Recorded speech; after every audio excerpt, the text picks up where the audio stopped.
Hey, what's up? My name's Conrad and this is my abandoned Z project. Welcome to Radworks. On this episode, we'll be freshening up under the wheel well areas and the trans tunnel. Smidge of rust repair and a little straightening to make sure it's all schmick before installing the engine and trans back into the car. We'll be going over the undercoatings used and from unfortunate experience, which not to use. Let's get it.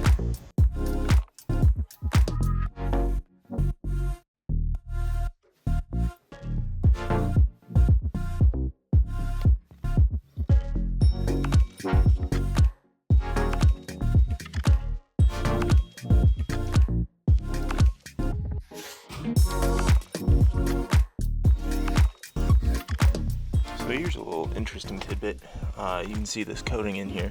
I'm 99% sure that this is just factory coating from what I can see. It could be aftermarket, it's possible. But you can see that it's like this thick, nice rubberized coating. So here's the fun fact for you. And this is the people that go on talking about, you know, how the Z's are a lesser car to GTRs. Come over here to this GTR, and this is a bone stock setup. It's just cleaned or, you know, scrubbed off.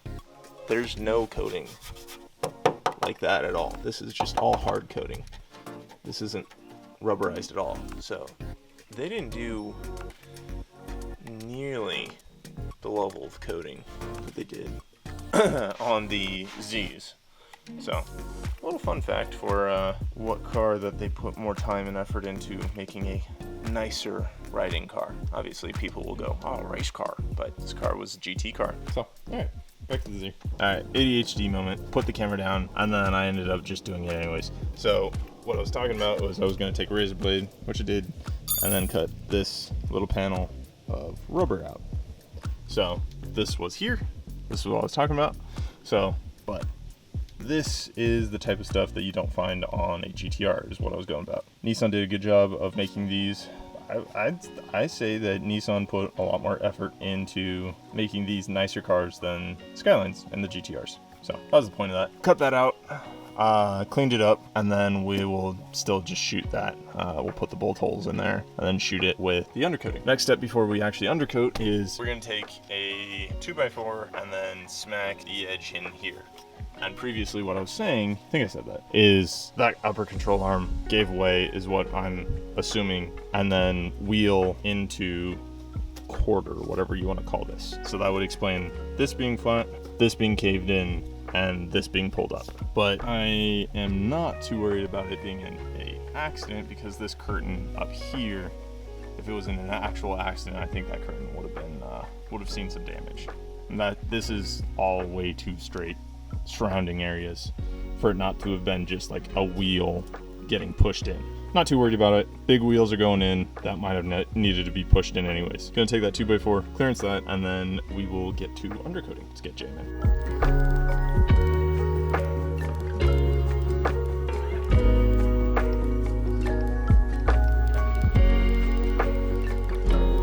That's pretty good.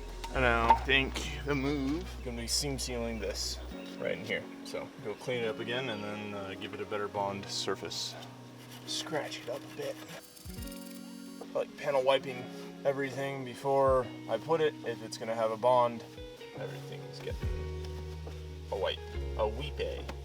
Alright, that's good enough. Let's get into the seam and the sealants.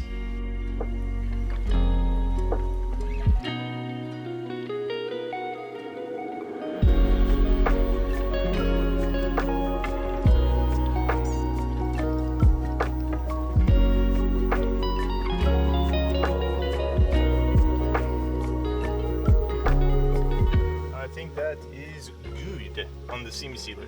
Cool. Let that sit up for 15 minutes. Well, that took a lot longer than I was expecting. There is a lot of holes in the Z32 wheel arches. So we'll do a quick run around. So we just jammed a whole bunch of doobie rolls in the holes.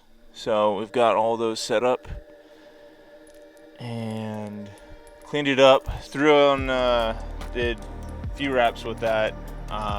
Just kind of draped over everything with the masking paper. If I get a little bit on the rotor, not too fussed about it. I just didn't want to get lines, etc. that's over there. I didn't want to get any of that messed up. So we're all good.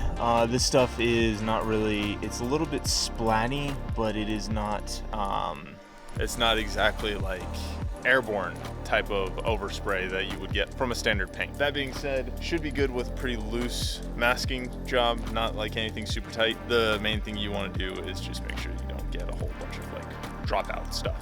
Let's get jamming. I got little to no battery here, so let's try and make it through it. Now, the nice thing about this whole job is, tell my mom that I gotta complete my life goal. Filled all the holes. Oh, and if we can see it in there, the seam sealer smoothed out really nice. So let's do it. Alright, let's go.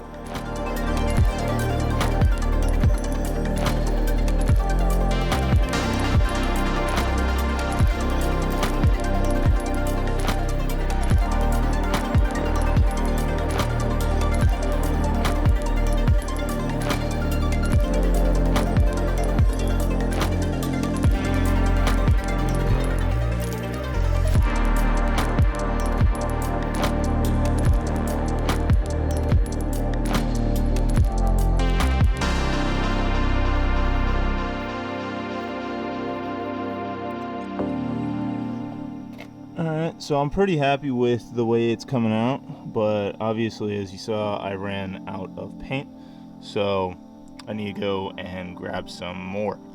Looks pretty good.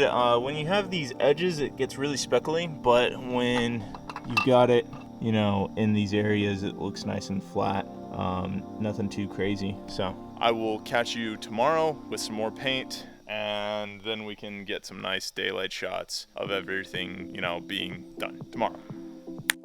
All right, so we're back from the store. The undercoating that we're primarily going to be using is the 3M undercoating, which is part number 0881. I really like how this stuff coats, so that's what we're going to be using. We'll also be using the 3M rubberized undercoating, which is part number 03584.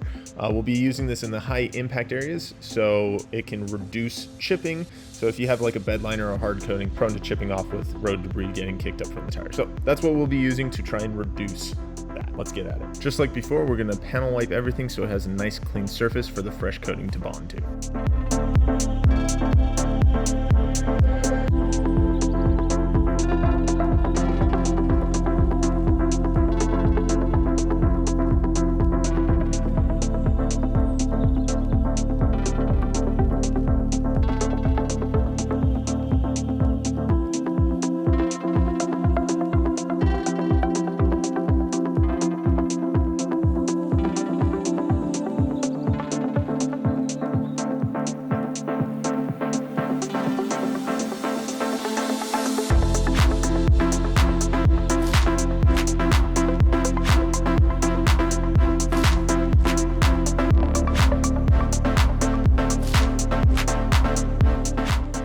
Now it's time to unmask this sucker. I try to unmask undercoating stuff on hard edges before it gets too set up so it doesn't peel up. Generally, if you did a good job, it won't peel, but I'd rather play it safe.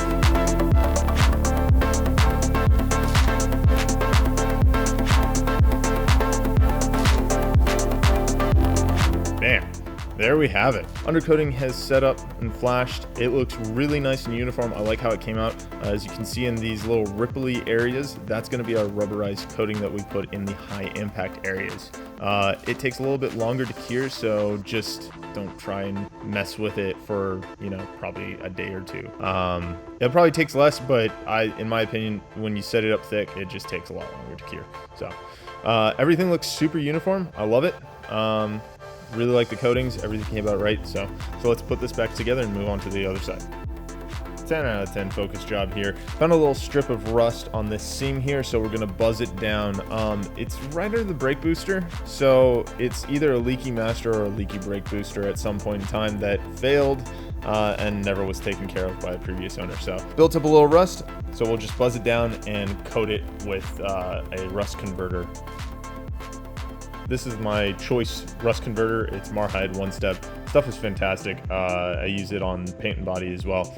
You just do a little coat, preps the metal, and will convert any little speckle rust that you got here. Stuff's amazing. Highly recommend it. Went ahead and sprayed some Raptor Black on the spindle here to help match the job while we wait on the Marhide to set up. Can't have some random booty looking spindle here. Alright, so we've got everything masked up, and now that we've dealt with our rust spot and everything's flashed and cured, obviously we're masked up, it's time to get the undercoating on. Same method, the standard undercoating and then rubberized coating in the high impact areas. So let's get jamming, get this done.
Now it's just a matter of putting it back together.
Alright, jumping over to the trans tunnel, obviously we have to get it degreased, cleaned up, scuffed, and then take care of any of our little rust spots before undercoating it. So we've already went ahead, hit it with the Marhide.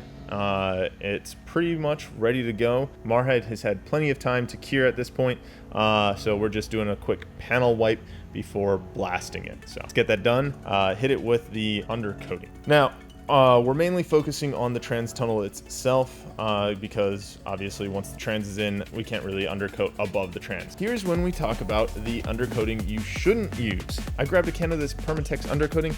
It said it was rubberized, so I was expecting something very similar to the 3M. They ran out of 3M at the local auto parts store, so I just grabbed this stuff. I thought it would be just fine. No, never grab this if you're ever planning on working in the area that this stuff goes on. You're just gonna get your arms coated with RE goo. To this day, it still hasn't cured. I don't know if I did something wrong, can was wrong, or that's just the product.